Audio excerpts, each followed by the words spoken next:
Thank you, everybody, for joining us. What I would like to do is share some fire safety tips, and I think it's important, especially for those that have children that are working or homeschooling, and you want them to be safe while they're homeschooling. So first and foremost, it's important that everyone has a working smoke alarm. And if you don't have a working smoke alarm and you can't afford one, you can call us at 610-734-7673, and we'll come out and install a working smoke alarm for you. So it's important that you have a working smoke alarm, and you want to have a working smoke alarm on every level of your house. So if you have a two-story house, you want at least three smoke alarms, one on the first, second floor, and in the basement. And if you can afford it, we want you to have one in every single bedroom also. In addition to having a working smoke alarm, it's important that you test your working smoke alarms every single month to make sure they're still working. We install 10-year lithium battery powered smoke alarms. We no longer install the 9-volt smoke alarms because people were taking batteries out. So every smoke alarm that we install, or if you buy a smoke alarm on your own, we want you to buy a 10-year lithium battery powered smoke alarm. And we want to make sure everyone in your house understands the sound of that alarm. So you want to test that alarm again, test it monthly. We recommend you buy the 10-year alarm that has a hush button also, because if you're like me and you burn your toast every now and again, in addition to fanning that smoke alarm with a towel, you want to hit that hush button and it'll silence that alarm for about 8 minutes, and then it will reactivate. So we want to make sure you do that. So in addition to having a smoke alarm, you need to have a working home escape plan also. So we want to make sure when that alarm goes off, you know how to get out of your home. You want everyone in your house to practice that home. You want to practice it during the daytime and the evening time because you can have a fire in the evening or the day. And you want to have a meeting place somewhere outside your home across the street so that you can let us know that everyone is outside of your home. When we pull up, the first thing we're going to ask is, are there any trapped victims so that we know if we need to enact rescue? So that's why it's important for everyone to have a meeting place, know that everyone is out, dial 911 once you get outside the home. Don't dial 911 inside the home while the fire is growing, because fire grows twice in size every single minute. So from 1 minute to 2 minutes, that fire will double in the size. So it's important that you exit the home first and then dial 911. So if you have visitors and guests that visit you over the weekend, your grandkids, your aunts, nieces, nephews, you want to make sure they understand that home escape plan also. Because if you have a fire while you have guests, you want them to get out. You want them to know where the meeting place is. In addition to smoke alarms, you want to make sure you check your heaters. It's about to get real cold outside, and you want to check your heaters and have them serviced. You can contact Pico. If you don't want to contact Pico, make sure you contact a master plumber, somebody that's certified to come check your heater and make sure it's ready for the winter months. You have a flue in your heater, you want to make sure you get rid of that flue, because if you don't, and it gets backed up, it causes carbon monoxide to backfill into your home. Which, in addition, I want you to make sure you have some working carbon monoxide alarms and check them monthly also. The reason why carbon monoxide alarms are important because carbon monoxide is an odorless, tasteless gas. And you won't even know that you're being overcome by carbon monoxide. And some of the signs are nausea, headaches, drowsiness. You may have some flu-like symptoms. If you have a house where just about everyone in your house is feeling sick, in addition to dialing 911, you want to start cracking your windows to make sure you air out the windows. And if you can, get everyone outside so that we can come in. We'll come in with some gas meters and make sure those alarms are working and make sure you don't have any gases in your property. So, addition, got your home escape plan, smoke alarms, carbon monoxide alarms. One of the top causes of fires in Upper Darby Township are cooking fires. And again, like I said earlier, sometimes you burn your toast, so you may fry that chicken too long and cause the smoke alarm to go off. But if you have a cooking fire, especially a grease fire, one of the things we want to make sure you understand is you don't want to pour water on a grease fire. That will cause it to become worse. No water, no baking soda, none of those old remedies that you heard from your great grandparents. What you want to do is turn the stove off first, and take a lid and slide it right over top of that frying pan. It'll put the fire right on out. So again, also you want to make sure your pot handles are turned inwards so that your children or anyone walking by don't hit those handles and knock those pots or pans off the stove where you can get burned. So I'm not sure if Tim is back yet, but those are some of the safety tips that I want to share with you to make sure that your home is safe over the winter months and make sure that while your children are home and cooking, they do it in a safe manner. The main thing for your children cooking at home, especially if you're at work, is to make sure they understand not to leave their food unattended. A lot of times they'll start cooking and they go get on the phone or go back to start doing homework, and you can start a fire because you leave your phone, your food unattended. So we want to make sure if they're going to cook while you're not home, not to leave the food unattended.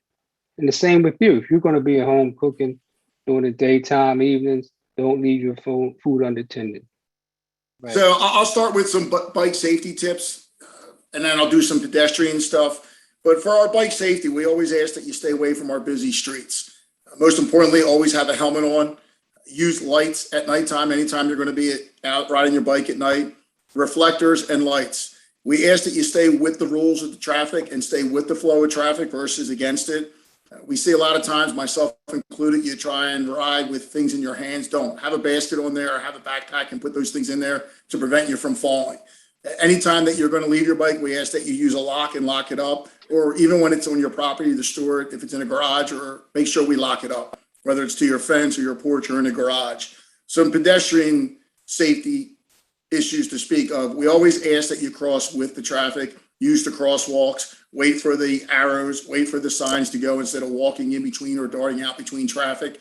We ask that you always go to the corners to cross or to do the walkways instead of walking in the middle of the block. There's some key things. Remember, you may see the cars that are traveling, but the cars don't always see you. So we ask that if you go in the crosswalks, and for the morning with school, if everyone hasn't noticed, but we're out there, the officers are out there, we're at the major intersection, we're crossing the students. At the busy ones, we're at Lansdowne and State Road. We're also at Garrett Road and Lansdowne Avenue. So all the busy roadways, we want to make sure we're there in the morning to cross all the kids and get them crossing up and down the block safely. Some situational awareness stuff that I'll speak on is stay on well-lit streets and in well-lit areas anytime you're walking. We always say to use the buddy system. Anytime you have to go anywhere at night, always be with someone or have a partner when you're walking.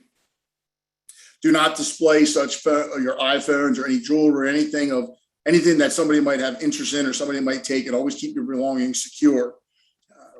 Ear pods, all the microphones, the ear pieces, devices, make sure you don't have those on when you're walking so you can hear anyone or anything that's approaching you. And this is very important with walking too. Back to the cars. A lot of times the cars may not see, or if they beep the horn, if you have these ear devices on, you won't be able to hear them.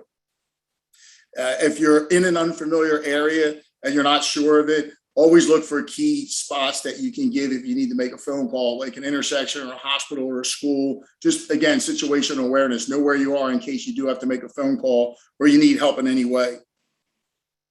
Parking vehicles. We ask that you always park your vehicles in well-lit areas and areas that are easily accessible instead of putting yourself in a position where you can't get out or someone may not be able to get to you. The IT, I'll speak a little bit to IT, and this goes for everyone. It goes for students, it goes for parents. For parents to their children, we ask that you check your children's phones. Just know the things that they're doing, the different social media sites that they're on, and who it is that they're texting and what they're texting about. Also, parents to children, we ask that you speak to your children about what it is they're texting and what they're responding to. A lot of times we find that a lot of social media and the texting is what creates a lot of our problems. So we just ask parents to make sure you check and you know what your children's phones, what they're doing on their phones. And we always say, stay away from any type of texting, inappropriate texting or responses that aren't needed. We feel that the best thing to do is if you know what your children are doing and what sites they're on, it makes it a lot more easier. If your child is communicating with anyone that you're not familiar with or they're not familiar with, make sure that you make them aware of that and also report any of that to law enforcement. We want to be aware of if anyone's contacting anybody that they're not aware of or they were reached out by some platform that they're not familiar with. If it doesn't look familiar to your child or to yourself, please report it to the police so we can prevent any type of situation from occurring. Some at-home safety tips I'll speak of. Keep your bushes in your house, in your area, well lit and trimmed. That way you can see out and we can see in if the police are doing their patrol. The dusk to dawn lights on your property or out front of your house or along your walkway. Surveillance cameras. Surveillance cameras today are very, very inexpensive. You can get them. There's all different brands out there. You can get the doorbell, the ring cam. You can even have them posted around your house. And if you do have those, we are starting to reach out to see if we can link in with any of them, and anyone that has them, you want to share them with us so we can view them at time. If there's a situation in your neighborhood, we'd ask that you partner with us and do that. We also ask that garages, sheds, keep those locked and also keep the lights repaired on them. And if you have any markings on your shed or a garage, like maybe your numerical address, we ask that you make those visible to police, EMS, and the fire department. A lot of times when we go down some of the streets or we respond to a call, we're looking for some of the numericals. And if they're not visible or if they're not on the property, it can be confusing for us. So we ask that if they are covered by any type of debris or they're not there, that you can put them there or keep them in a lit area. With your vehicles, again, please make sure all your vehicles are locked at night, during the day, anytime when you get out of them, and don't keep any valuables in them. If you're going to keep valuables in your vehicle, we ask that you keep them in your trunk and not displayed. Back to the garages again, if your bikes or any motorcycles or any equipment or even your vehicles, if your car's in your garage, please just still lock it as well too, in case someone were to get into your garage. And your bikes, we ask that you keep those locked as well if they're in your garage. They're just a few of the safety tips. One thing I want to say before we get into the Q&A is I see my mayor's on here. So Mayor Keffer is the big part of how this program, the TAPS program, is going to be coming into existence. The mayor and I have been talking since, we both took over on how we can implement things and bring everyone together and kind of partner in the community, especially our students and our children, because of how important they are to all of us and how important they are to our success as a community. So what we're doing is and Dr. McGarry, thank you. I think you were on here. I saw you earlier. Dr. McGarry wrote a letter in support of this when I had asked him to. So I really appreciate his letter of support in the school district for this. Our TAPS program is very simple. It's Teens and Police Service Academy. And the mission of it is very simple. It's to reduce the social distance between the police and youth throughout curriculum, dialogue, interaction, and trust building lessons. So right now it's a pilot program. We have started at Monsignor Bonner, Prendergast High School. And we hope the beginning of the year being within Upper Darby School District. Again, Dr. McGarry and I have spoken about that. He's just trying to fit it into the schedule. So one of the things that I want everyone here to be aware of is that program is a pilot program, and we have started it, and we look forward to continuing to grow it. So I just wanted to get that out there so it's aware. We're going to start putting out on our social media as well so that the schools are aware that we're doing that. Yeah, to Tim's point about your address, it helps the fire department also. When we're responding to fires, not just fires, EMS calls, the emergency medical calls, those addresses help us get there quicker. One of the things you can do to help us also is when we respond to your house for a medical emergency is to make sure that you have the patient's name, address, date of birth ready for us. Any medications they might be taking, if you have a list ready for us, it helps us get them prepared faster for transport so we can get them to the hospital as quickly as possible. Another thing I would add is that I talked about heaters and getting your heaters ready for the wintertime. For any of you that use portable heaters, it's very important for you to know that you need to have at least 3 feet distance from anything that can burn, including you, from a portable heater. So if you have your children at home and they're home alone, you want to make sure they're not close to the heater's not close to your furniture, your curtains, drapes, or anything that can burn. So that's important also with the winter months coming up. Some people are cold, older adults, a lot of time cold, want portable heaters. Do not sit too close to your heater because you can catch fire or your clothing can catch fire also. So I wanted to add that in there since we did talk about making sure that your heaters are ready for the wintertime.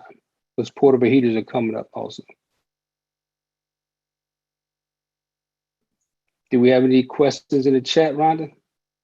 No, actually, I see the chat's not active, but I wanted to open it up to Mark Manley, our Director of Safety in the school district, so he could probably link a lot of what you're saying to our children and their experience in school, on the way to school, from school as well. because, what we're hearing is very, very useful for families in general. And I wanted to expand it if possible to what families can do to make sure that their kids are safe. There are a lot of families that leave before children start off to school. So do you have any tips for us in that regard?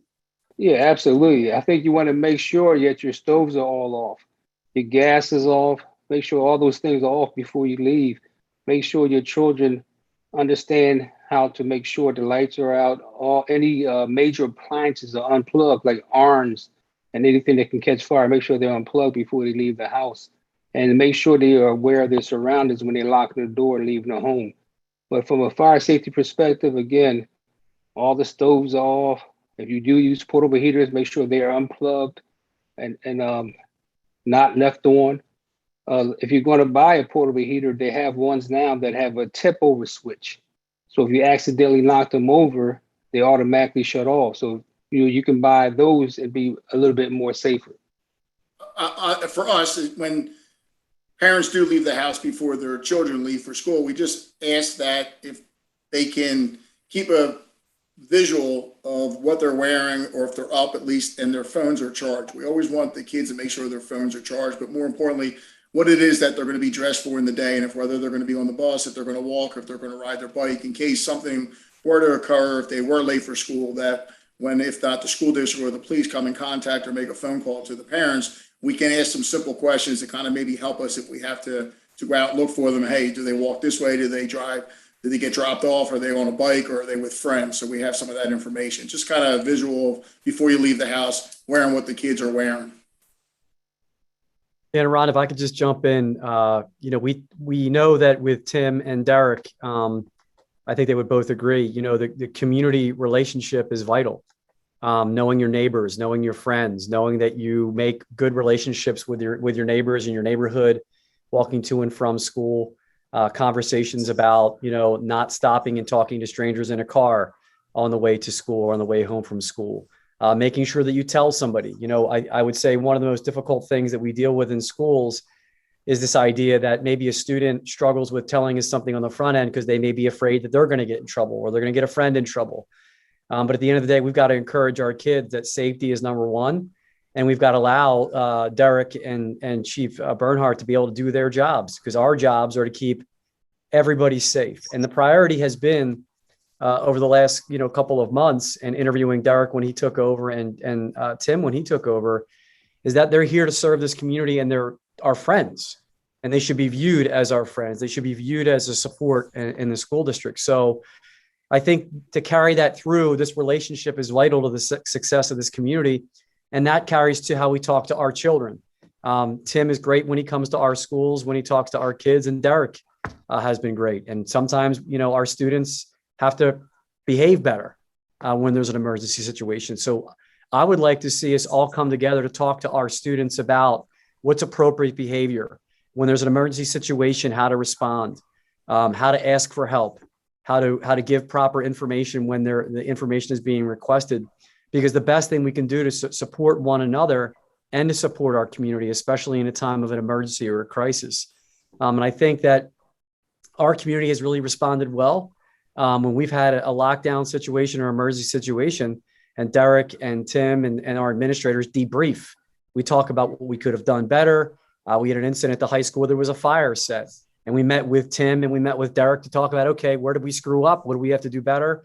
If you don't invite that back and forth and that honesty with each other, when it really is a major fire or something's happening, you're not going to be as well prepared as you can be. So I think for us to model as a superintendent of a school district, for our director of communications, for our director of secondary education, for our chiefs of police and fire, to model communication and how to get better and to be open and honest about areas to improve, I think we're only going to get better as a community. And this is a first step of a series of Tim and Chief Sawyer and the superintendent and the mayor. It's a lot that's going on to make this community as safe as we all want it to be. But we've got to be seen together in providing the best that we can for our kids and our community. I think communication is vital. Chief Sawyer, had your hand up. Yeah, I just wanted to add to your comment also about the fire department. If you have a student that's on the way home and they find themselves in trouble, the fire station is a safe haven. they can always run to a fire station, and we'll gladly accept them in, call the police for them, and make sure they have a safe haven. So I want them to be aware that any fire station in the township is a safe haven if you have to come there for some protection. Yeah, I appreciate that. Some things we're going to talk about, once we can get through this pandemic, hopefully we do, is how we can create those community partnerships too. I know Tim and Chief Sawyer, we've talked about it. Some of our greatest strengths will be knowing our neighbors, knowing where, like, there's a fire hall you can run into, or a fire department you can run into, or the police station, but also safer communities, safer corridors, safe walking to and from school. A lot of our parents want the schools to be safe. They want walking to and from the school to be safe. And it's very easy to pick up the phone and say, school district, Tim Bernhardt, Chief Sawyer, Mayor. I see Don Field, school board member, but it's a community effort to make our community safe. It's not about pointing the finger in one direction. It's about us all coming together and accepting our relationship with one another to make it safer. Mayor Keffer? Just wanted to reiterate and reinforce all the things that have been said about us, the district and the township working together. I think it's going really well so far. And I was wondering if maybe Tim or Derrick wants to talk about 911, calling 911, and how it's also like a safe place to call. It's not just something, a number that gets called in emergencies. So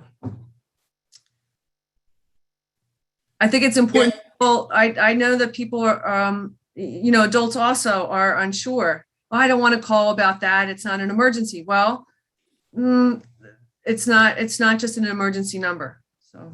Yeah, that's a very good point, Mayor, because in the fire service nowadays, we don't just respond to fires. We're what you call an all hazards operation. So we respond to fires, we respond to odors of gas, we respond to smoke, we respond to people that are ill. So if you have an emergency and you're not sure, it's better to dial 911 and call us and let us come and investigate versus thinking that you don't want to bother us. We respond to automobile accidents, bicycle accidents. So we are always going to respond if you dial 911. So again, we don't just respond to fires. We respond to all kinds of incidents. So if you have an emergency, feel free to call us. Yeah, absolutely. So I'd agree with that, Derrick, and the mayor. Thanks for bringing that up. So when it comes to 911, anybody, whether it be an adult or a student or anybody anywhere in this township for that matter, if you feel or something isn't right and you think you want to call 911, please call 911. And you can also remain anonymous if you call 911. You don't have to give your information, but just report the information or whatever it is that you see. That way that information will get back to us. Some people like to just call the police station directly. And yes, the police station is 24/7. We always have someone answering the phones, and we always have someone at police headquarters. But when you call police headquarters and give them that information, if it has to get to the officer, that individual has to then hang up the phone. They have to call 911 and give that information to the dispatcher so it can be dispatched to the police officer. So again, please utilize 911. That's what it's there for. I've heard people say to me over my career, like, oh, we didn't want to bother 911. We didn't think it was that important. Please bother them. Please bother them and call so we can go out and we can at least get some information, or we can at least go to that area. Sometimes just presence alone. If there is a police officer that responds or there's a police officer in the area, it goes back to even in the mornings. If you think or you see something that isn't right, you know your neighborhoods, you know your blocks, you know your streets, you know your corners, you know what cars belong, what cars don't, you know what group of kids walk to school and what kids ride their bikes. If something isn't right, please call us and let us know that. That way we can go and we can get some eyes on the ground and we can have some police presence there. Without your information, we might not know about it. So please utilize 911 always. I think a really important resource that is available to all families and all students throughout the Commonwealth of Pennsylvania is a resource called Safe to Say Something. And it literally is SAFE, the number 2, saypa.org. And on that website, students and families can report really any concern that they may have about a student being threatened in school or out of school, a student who maybe is being harassed or bullied, maybe a student who has made some concerning comments regarding wanting to hurt themselves, God forbid. And that website goes directly to Mr. Manley, our Director of Public Safety. It comes to me. It comes to Mr. Salerno, our Director of Elementary Education. It comes to Wendy Elgart, who's in charge of federal programs and counseling for the school district. And we all, as it comes in, we contact one another and talk about how we're going to approach those incidents. And oftentimes, safe to say, if they feel it is a dire emergency, we'll go directly to the Upper Darby Police Department and report what they're hearing or what the information is directly to the police department. So again, that's SAFE, S-A. I know the chat feature isn't enabled, but SAFE, the number 2, say SAYPA.org. Safe to say.org. Dr. Manfre, we have a video. We do a training on this with Mark Manley, our Director of Safety and Security, and we can share that again after this call tonight. It's also important to note that we have a memo of understanding. And so over the last couple of years, when you're an administrator in public schools, your day doesn't end on a Friday. Tim and Chief Sawyer will tell you that we're probably in communication frequently about different levels of support for one another. We do communicate often over the weekend when situations would arise that there might be life-threatening concerns or students that need support and help. And there's resources available to reach out. I appreciate Dr. Manfre putting that out. We also have a memo of understanding, as I discussed, which under the Pennsylvania State Code, school districts have to enter into an MOU with local law enforcement on sharing information and working with each other to provide safe schools. The mayor vets that process, the school board vets that process in the school district. So there is an MOU with local law enforcement also here in Upper Darby. And we also communicate that pretty regularly during our public meetings. I see some hands raised, Ms. Beauford. Yeah, so we're going to go ahead and start the Q&A. I think Mr. Jones was the first one. Let me just say also, all of the resources that we mentioned just now will be in a follow-up email to anyone who registered. I will use that email. So Mr. Jones, feel free to unmute yourself. Good evening. I apologize for entering late, but it's good to see all these familiar faces. And I'm enjoying this conversation. I actually have spoken to the mayor, Vincent Rangione, and Superintendent Bernhardt about having a conversation in reference to public safety, police accountability, things of that nature. And I like exactly what I'm hearing, because it takes individuals like myself and like you all to make the community feel that we all have a vested interest and that we are not being targeted, because that comes from a lack of communication and not having that relationship. So, despite my uncomfortable feelings that I had years ago, I just started forging a conversation because I didn't like to feel uncomfortable.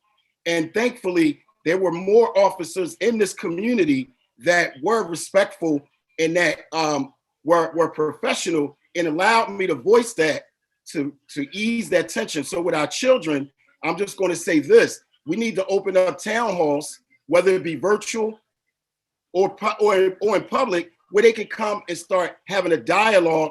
Because when you're talking about things like the gentleman just mentioned, safe to say something, a lot of them, I've had this conversation in the barbershop. They think it's a snitching piece. I keep explaining to them, you live here. It's not about snitching. You guys, we are here to protect you. We work with the community. We work with the police. We all have to be in this together. And I'm just going to say this, and I'm going to end it. Our children in the community need to see us working cohesively together, because if they don't see the cohesiveness, they're going to continue with the mindset of just not talking, and it only hurts us as a community. Thank you again. Chief Bernhardt mentions making sure that cell phones are charged, and I think that that's really important. I think it's also important for our families and our community to make sure that our students understand how to use cell phones appropriately. And, we try to teach our kids in Upper Darby appropriate use of cell phones, but oftentimes things that begin to occur outside of school, on the way home from school, let's say, originate with a text message or a social media interaction that was negative. And oftentimes those negative interactions on social media or through text messages can become physical altercations, and sometimes physical altercations among several students. We've recently had some events where numerous students were involved in physical altercations and dangerous behavior. So I do agree, cell phones are a wonderful tool to help keep our kids safe. But if we could speak to our kids about the appropriate use of those cell phones, I know I do that on a regular basis with my own kids. I just wanted to add that, Aaronda. I don't know if that's something you were going to say, but something that's very important. I agree with you. Very, very important because parents, the kids are literally sitting a couple feet away from us, engaging in behavior that's unsafe, right under our noses. So it's important for parents to really get a handle on that. What I was going to say is, in my tenure as the principal of Stonehurst Hills, I know that at our school, we had a mentor process program with our local police department. Some of the bike cops would come over and they would meet with the fifth graders, and they developed these relationships. They would bring in the dogs for the kids, and we had children who would come to school late or who would have attendance issues. And the police officers developed some great relationships with those children, sometimes to the point where they actually went to the house and brought the kids to school at times. The fear that children had of police officers, or maybe bad feelings based upon maybe some experiences people in their family have had with police officers, it seemed to help when the police were able to speak with them every day and just to see that their fathers, their uncles, they're people just like them. And the children said that program really helped them to see police officers as a part of the community and not out to get them. So I know Nicole Loria has her hand up, and then Miss Woe. You guys can unmute back to back. Thank you. My question is for Superintendent Bernhardt. For Garriford Elementary, if you're, say, on Garrett Road approaching our school with the Drexel House Deli and Johnny B's on your left-hand side, right after you pass the Barbar Court Apartments, pretty much it whips around really quick. And as a result, you really don't see the crosswalk until you're right on top of it. And many of us have been holding our breath every morning because we have cars that just come speeding up, and our poor crossing guard and several of the students, there's been some close calls. And there was even one incident where a angry driver was yelling and screaming and got out of the car, and it gets pretty hairy. So is there any way, even if it's only part-time, because I do understand how busy our PD is, that we can get an officer there to kind of stop that situation from growing before, God forbid, something really terrible happens? Yes, absolutely. So that is one of the locations we have been at. I understand your concern, and I agree with you there. When you come around the bend, the actual school zone speed flashing light is on your right-hand side there, and it's kind of hard to see that. We've cleared away some of the trees there. We have had the officers there, but I'll make sure that that's noted every morning to see if we can get someone there on a regular basis, and then also the traffic enforcement. So yes, we will. Absolutely. I'm writing that down, and we'll take care of that for you. Great. Thank you. We appreciate it. Yep. You're welcome. Aaronda, can I just? Sure. Go right ahead. Mrs. Laurie is great. I want to make everybody aware too. We didn't and please respectfully understand, we didn't ask Tim and Derrick to come on here tonight either to have a conversation about, a particular street or a particular issue. And I want to make sure that tonight is more of a conversation about best practices and keeping your kids safe at home, to and from school, bike safety. There'll be other conversations that we're going to have about other strategies we're going to put into place. But because I want to make sure that Tim and Derrick know that our conversations tonight are about how we can help each other, like Mr. Jones said. And I appreciate Mr. Jones's support over the last couple of years. How we can work together to make school, on the way to and from school safer. And some of those other details that Mrs. Laurie brought up that are very important. I think as we work toward a grander outreach in our efforts to support one another, those are some conversations we can have moving forward as well. But, asking us and asking Derrick and Tim, while we have them tonight for the little bit that we do, some tips on school safety or safety on the way from home from school or fire safety would be the best way to approach tonight as well. Mr. or Ms. Woe, in light of what Dr. McGarry just shared, do you still have a question? Yes, I do. My name is Wiona Wu. So basically, we just moved to Drexel Hill a couple of years ago, and right now we have one daughter going to the ninth grade at Upper Darby High School. There were a couple of incidents because of the lockdown at the school, and that kind of incident kind of concerning us as a parent. Okay. Well, in regards to the safety, the school safety, is there a way or a chance to maybe install metal detector? Okay, because again, yes, the incident is probably something drop and then sound like a gun, but who knows? Okay, who knows? It happened. A real thing happens. That's my question. Sure, Mr. Wu. I'll start, and Tim and Chief Sawyer, if you're up to jumping in, please let me know. We are going to be having some conversations. We had a meeting set, Tim, Chief Sawyer, and I, in our administration to review the Texas school shooting, the unfortunate Texas school shooting, just to review the best practices from communication. We had to readjust that meeting because something came up, but we will be meeting to talk about that.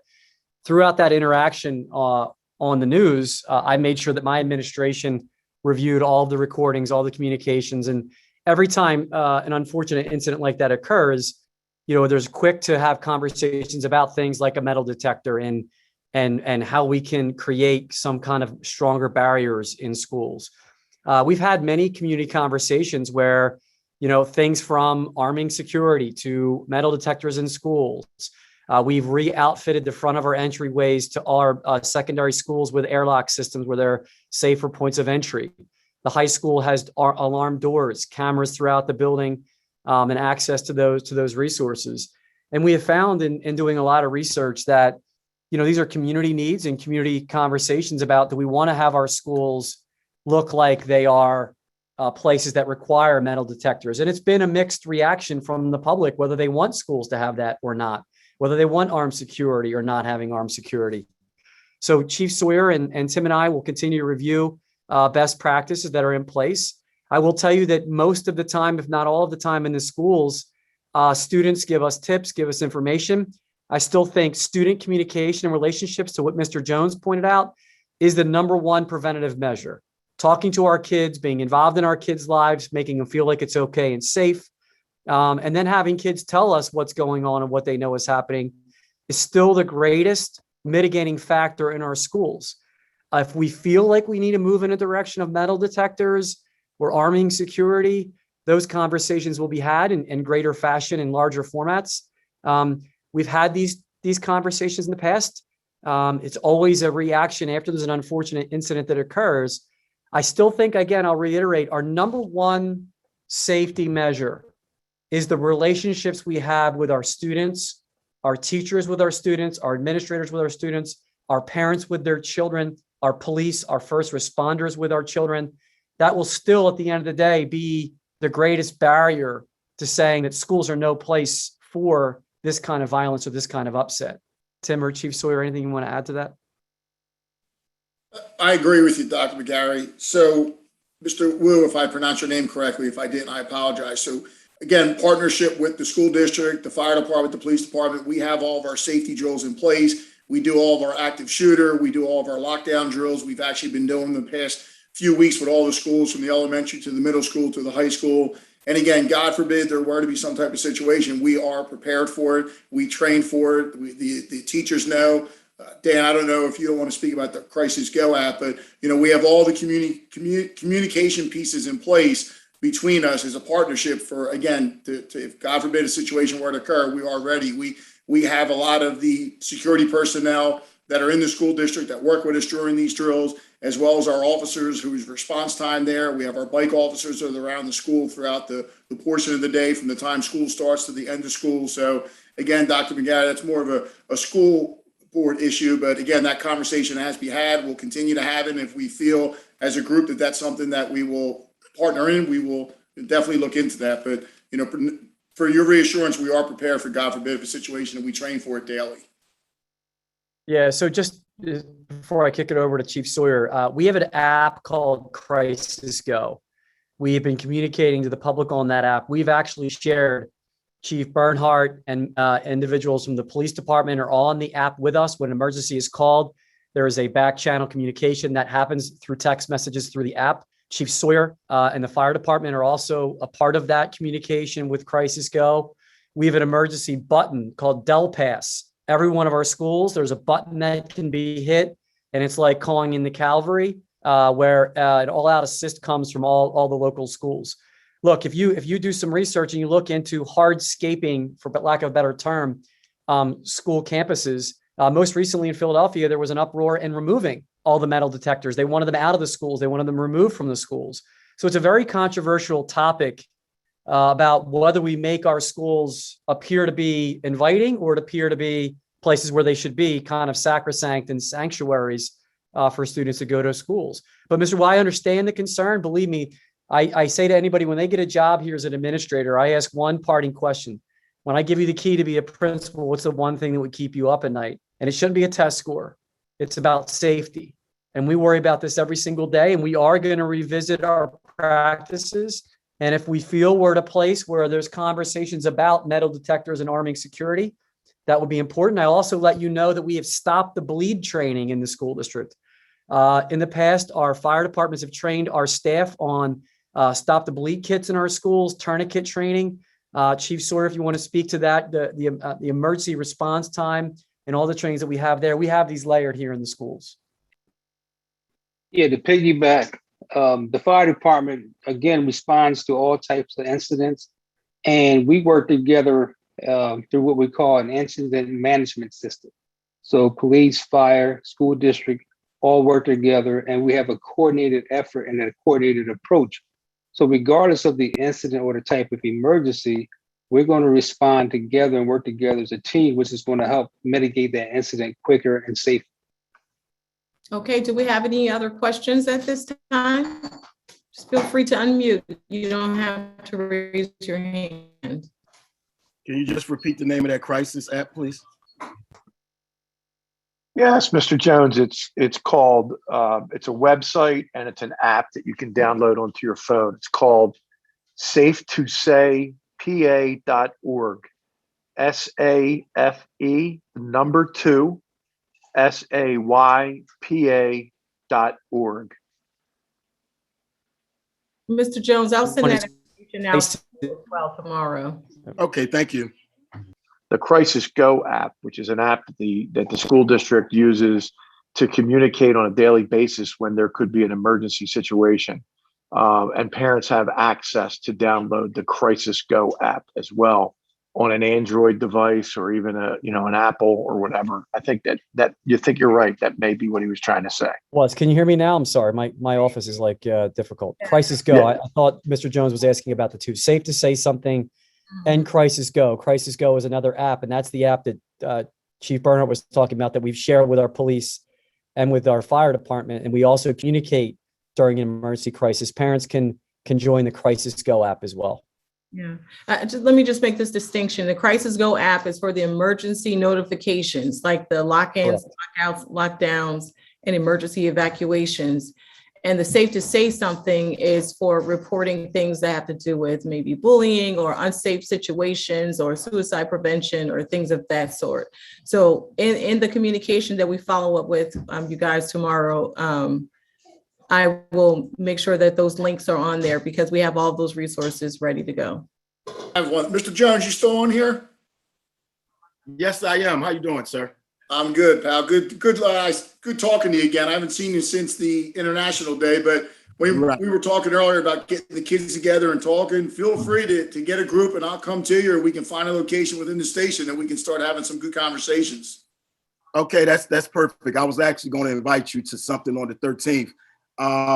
Is there a way I can get your email? I'll text you and you can text me your email. Yeah, you got my number, so text me and I'll send you an email and we'll get something going. Not a problem. Thank you. Absolutely. I have one question. I'm a parent for a Drexel Hill student.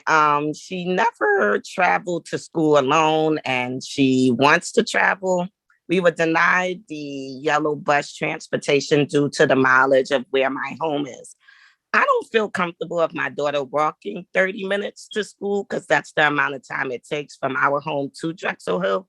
How can you ensure a parent who never allowed her kid to ever walk to school, transport to school on her own, but you're trying to give her a little bit of wiggle room freedom? But I'm originally from New York and we don't walk the streets. So I know Drexel Hill is not a community as New York City, but I am still fearful of people, pedophiles. The pedophile rate is very high in this area. And I'm worried. That's something I'm worried about because she's not really street savvy. And I was told that the safety map well is very secure, but this is my pride and joy. And I want to make sure that she is safe if I do decide to let her walk home. How can you make me feel confident in walking 30 minutes to and from school throughout all the weathers and seasons to know that my child is safe? Yeah, I can go first if you can still hear me because my connection is terrible. Ms. Aresti, is that how you say your last name? Yes, you got it correct. Ding, ding. Thank you. We have provided pathways, safe pathways to school. We'll continue to update those. We have reviewed those by checking, Megan's Law to make sure that they're safe. We'll talk and continue to talk with Chief Bernhardt and Chief Sawyer about safety.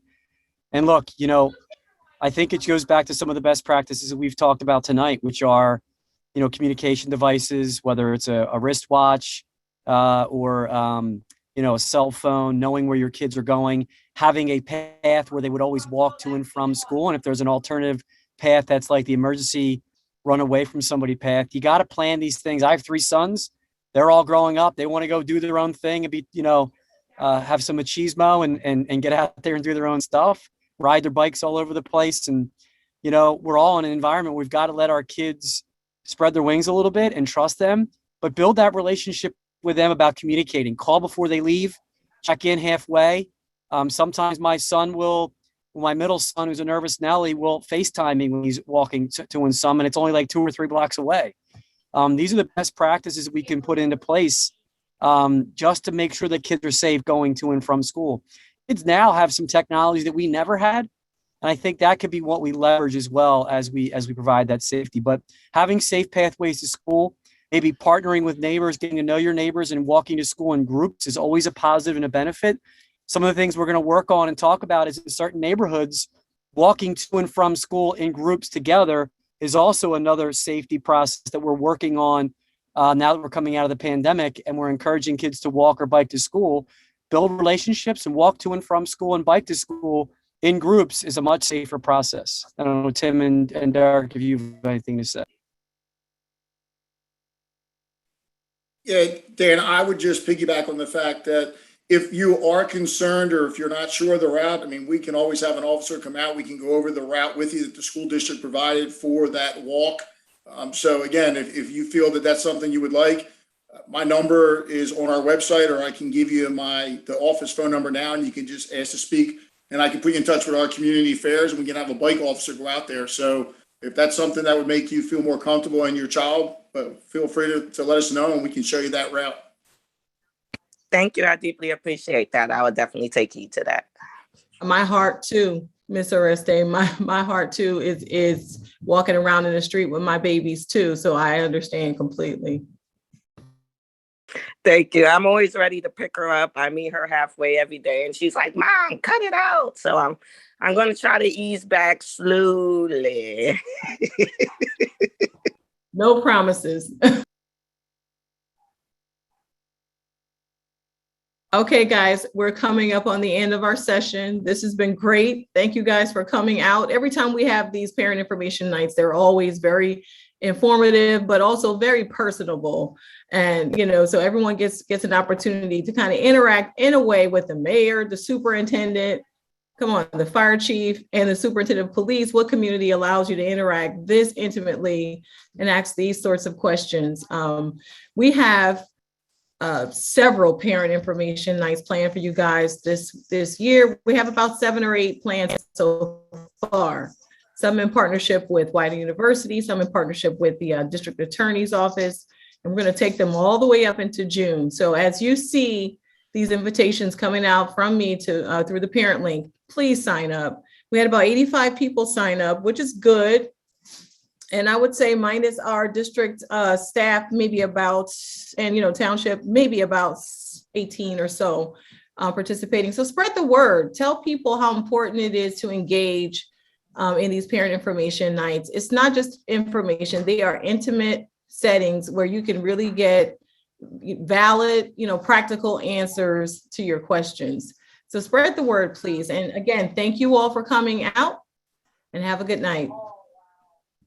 Good night, everybody. Thank night. you. Thanks for having us. Good night. Thanks, everybody. Good night. Be Thanks, safe. everyone. Good night, everybody. Thanks again. Thank you.